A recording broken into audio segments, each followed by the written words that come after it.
Hello सखी, सखीच kitchen मीनाक्षीमध्ये तुम्हा सर्वांचं खूप खूप स्वागत। आज मी अगदी मऊसूद तरीही सुटसुटीत चविष्ट असे पोहे कसे बनवायचे ते दाखवणार आहे। थोडेसे वेगळ्या पद्धतीने बनवलेले पोहे तुम्हाला नक्कीच आवडतील, त्यामुळे व्हिडिओ स्किप न करता शेवटपर्यंत पूर्ण पहा। इथे मी 1.5 ते 2 कप पोहे घेतलेले आहेत।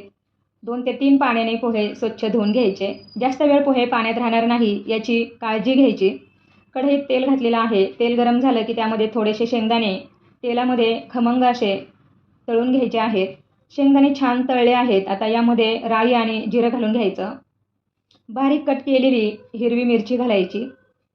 कट केलेला एक कांदा घालून घ्यायचा आहे। कांदा हलक्याशा गुलाबी रंगावर छान परतून झाला की त्यामध्ये अगदी थोडीशी हळद घालायची आहे। हळद जर जास्त झाली तर पोहे काळपट दिसतात आणि फोडणीत हळद घालायची नाही। कांदा चांगला परतला की नंतरच घालायची। आता यामध्ये बारीक कट केलेला बटाटा, मटार, गाजर समप्रमाणात घालून घेतलेला आहे। एक छोटीशी वाटी या प्रमाणात मी घातलेला आहे। थोडेसे परतून घ्यायचं आहे आणि मंद गॅसवर यावर झाकण ठेवून वाफवून घ्यायचं आहे। 2च मिनिटांमध्ये तेलामध्ये या भाज्या शिजल्या जातात।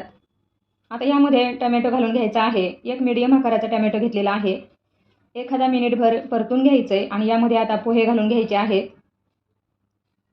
आणि छान मिक्स करायचे। आपण नेहमी कांदा पोहे, बटाटा पोहे तर खातोच, पण एकदा थोडे अशा पद्धतीने पोहे नक्की बनवून बघा, खूप छान लागतात।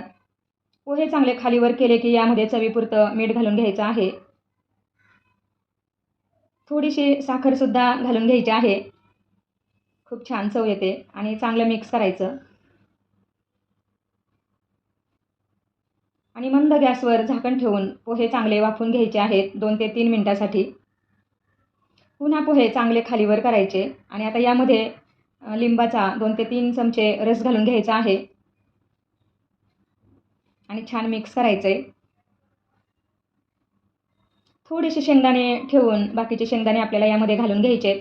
बारीक कट केलेली हिरवीगार कोथिंबीर घालून घ्यायची आहे आणि व्यवस्थित मिक्स करून घ्यायचं आणि गॅस बंद करायचा आहे। खूप छान व्हेजिटेबल्स पोहे आपले तयार झालेले आहेत। एकदम मऊसूत मोकळे मोकळे तुम्ही बघू शकता।